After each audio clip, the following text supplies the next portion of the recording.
வணக்கம் யுவர்ஸ். தமிழ் மாதங்களின் சிறப்புகள் வரிசையில் தை மாதத்தின் சிறப்புகளை காண்போமா? தை மாதம் மிகவும் குதூகலமான மாதம். சூரிய பகவான் மகர ராசியில் நுழைவதால் இம்மாதம் மகர மாதம் என்றும் சொல்லப்படுகிறது. சூரிய பகவான் தெற்கிலிருந்து வடக்கு நோக்கி பிரயாணம் செய்யும் உத்தராயண புண்ணிய காலம் இம்மாதத்தில் தொடங்குகிறது. இது தேவர்களின் பகல் பொழுதாகும்.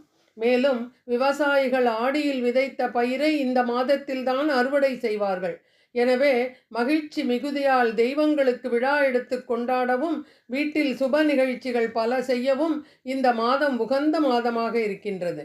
சூரியனுக்கு நன்றி தெரிவிக்கும் விதமாக சங்கராந்தி இந்தியா முழுவதும் கொண்டாடப்படுகிறது.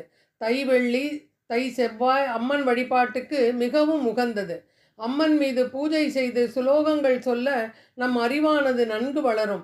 தைப்பூசம் மிகவும் விசேஷமானது. தைப்பூசத்தில் புண்ணிய தீர்த்தங்களில் நீராடினால் நம் அறிவாற்றல் வளரும் என்பது ஐதீகம். முருகனுக்கு அசுரர்களை அழிக்க அன்னை பராசக்தி வேல் கொடுத்தது இந்த தைப்பூசத்தில்தான். அதனால் இந்த திருநாள் தமிழர்களால் முருகனை துதித்து சிறப்பாக கொண்டாடப்படுகிறது. தை அமாவாசை பித்ருக்களின் உலகம் திறப்பதால் இந்த அமாவாசையில் செய்யும் தர்ப்பணம் மிகவும் உயர்ந்தது. பித்ருக்களின் ஆசியை அளவிட முடியாத அளவு பெற முடிகிறது. தை மாத வளர்பிறையில் வரும் சப்தமியானது ரத சப்தமி என்று இந்துக்களால் கொண்டாடப்படுகிறது. சூரியன் தன்னுடைய வடதிசை பயணத்தை அன்றுதான் தொடங்குகிறார். அன்று விரதம் மேற்கொண்டால் நினைத்த காரியங்கள் அனைத்திலும் வெற்றி கிட்டும். தை மாத தேய்பிறை ஏகாதசி சபலா ஏகாதசி என்று அழைக்கப்படுகிறது. இந்த ஏகாதசியில் உண்ணாமல் உறங்காமல் விரதம் இருந்தால் செய்த பாவங்களிலிருந்து விடுபெற முடியும். ஒளிமயமான வாழ்க்கை அமையும்.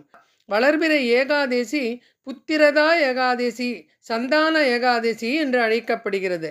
இந்த நாளில் விரதம் இருந்தால் புத்திர பாக்கியம் கிட்டும். தை மாதத்தில் வரும் முதல் செவ்வாயில் பைரவர் வழிபாடு செய்தால் அனைத்து நன்மைகளும் கிட்டும். தை கிருத்திகை அன்று முருகப்பெருமானுக்கு உகந்த நாளாக கொண்டாடப்படுகிறது. மக்கள் மாவிளக்கு ஏற்றியும் முருகப்பெருமானை வழிபடுவார்கள். தை பிறந்தால் வழி பிறக்கும் என்பதற்கேற்றாற்போல் இல்லங்கள் தோறும் சந்தோஷ கதவுகள் திறக்கப்பட்டு சுப நிகழ்ச்சிகளால் மனம் நிறைந்த மகிழ்ச்சி உண்டாகட்டும். தை மாத சிறப்புகளை தெரிந்து கொண்டோம். பண்டிகைகள் வரிசையில் பொங்கல் திருநாள் பற்றிய ஒரு வீடியோவும் உங்களுக்காக வெளியிட இருக்கிறேன்.